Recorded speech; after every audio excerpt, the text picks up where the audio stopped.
Alors le pitch, comme vous l'avez vu, Didier Travolta, donc chômeur au Havre, doit gagner le grand concours de disco local s'il veut emmener son fils en vacances, qui est en Angleterre. Pour cela, il décide de reformer le trio de choc des années 80 avec Neneuil et Walter, et on les nommait à l'époque les Bee-Kings. Donc après le succès de Camping, Fabien Antoniente revient avec le même acteur vedette et le même scénariste, et ça se voit en fait. On n'avait pas remarqué, donc il y a 2-3 scènes drôles parce que ça devient risible au bout d'un moment. Mais voilà, moi je pense que le réalisateur est passé complètement à côté de l'effet escompté, en tout cas pour ma part. Si vous voulez voir Patrick Chirac Didier Travolta pendant tout le long du film, bah allez-y, voilà. Les acteurs surjouent énormément, genre Gérard Depardieu, Annie Cordy. On parle même pas de Francis Lalanne, je sais pas pourquoi il est venu.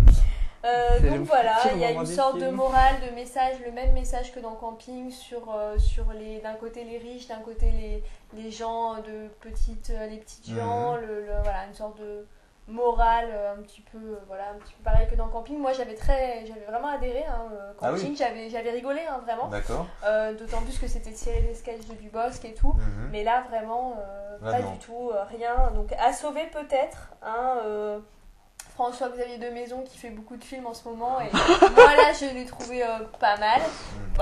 Chacun son avis, d'accord. Voilà. Et Emmanuelle Béard, si ce n'est que je m'interroge beaucoup sur pourquoi elle a fait ce film, mais elle s'en explique dans le dossier presse. Elle avait vraiment envie justement de casser son côté intello, machin.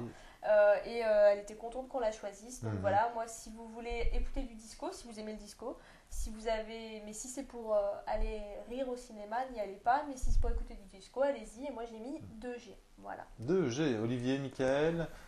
Voilà. Allez Olivier, moi je mettrai les petits bémols. On va aller rapidement. Alors oui, très rapidement. Alors les acteurs surjouent et jouent très mal. La seule à s'en sortir, c'est Béard qui joue très bien, mais bon, moi étant fan de Béard, je la trouve toujours très bien. Donc voilà. Mais je trouve qu'elle est vraiment très bien. Elle n'a quasiment rien à faire dans ce film et son personnage n'a rien à faire dans ce film. De Maison, moi je trouve qu'il joue très mal, il surjoue, il fait le rôle de j'ai oublié son nom. Gérard Lanvin dans Camping, sauf que Gérard Lanvin avait la classe, lui beaucoup moins. Et en plus il est extrêmement méchant et pas drôle. C'est un coupé-collé de... C'est quoi ça? Il est censé être le riche c'est un copier-collé de Camping en fait? Oui, c'est vraiment ça, c'est les mêmes ficelles, c'est le même scénario. Même ficelle, même scénario. Mais en tout cas le personnage de Maison, je suis pas d'accord, il est pas du tout censé être pareil que Gérard Lanvin. Il représente la bourgeoisie. La bourgeoisie ridicule, alors que Lanvin il a la classe. Ouais, d'accord, mais c'est quand même le côté. Il y a les bourgeois qui sont méchants, et puis il y a les prolétaires qui sont gentils. C'est toujours le même contraste.